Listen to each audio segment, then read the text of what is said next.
Good morning, grade 2s. Today we're going to be reading a true animal tale, and it is called Quite a Clever Quokka, and it is written by Merv Lamington and Alison Langton.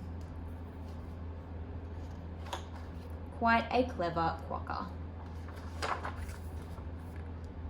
On an island called Rottnest in emerald green seas, where the tea tree leaves swayed in the afternoon breeze, creatures called quokkas, brown, furry and sweet, strolled round like kings on the sleepy main street.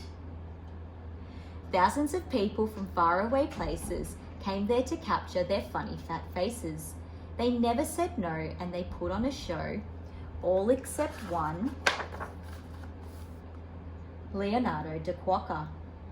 The island had bikes, fresh baked bread, a big bay, a gang of great mates Leo played with all day, a lighthouse lagoon and Lucille's ice cream shop, but it wasn't enough for this arty young quok.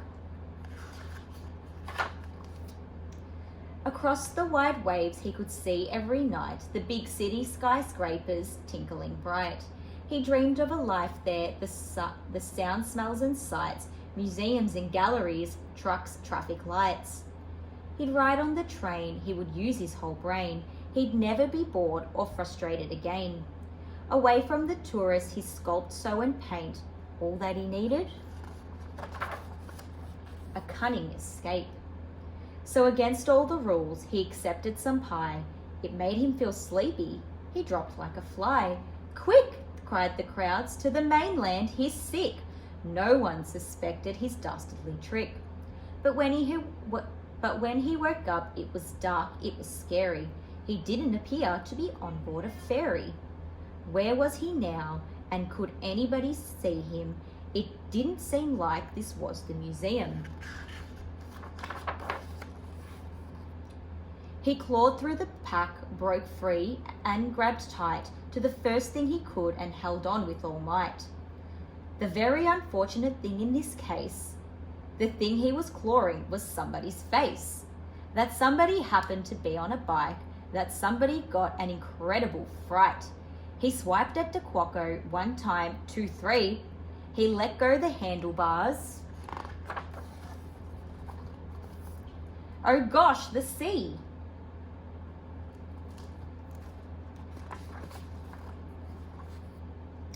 Ahoy there, me friends, we'll give you a hand, said the crew of a passing by catamaran.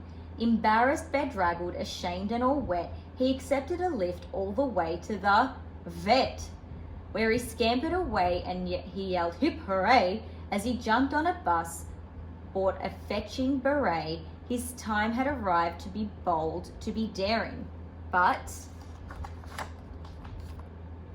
wherever he went, people wouldn't stop staring. He tried to fit in, but he still pulled a crowd.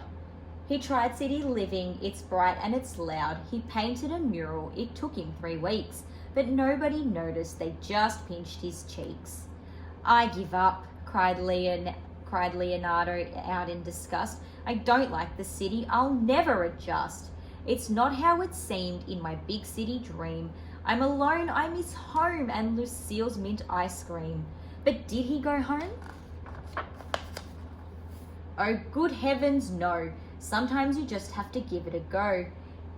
Though he missed island life, all his pals and bright stars, he couldn't give up. He'd come far, he'd worked hard. So he sat down each day with his brush in his hand, and his mind wandered back to that bright, white hot sand. As time passed, he got used to the smells and the sounds and the sights and the lights of his life in the town.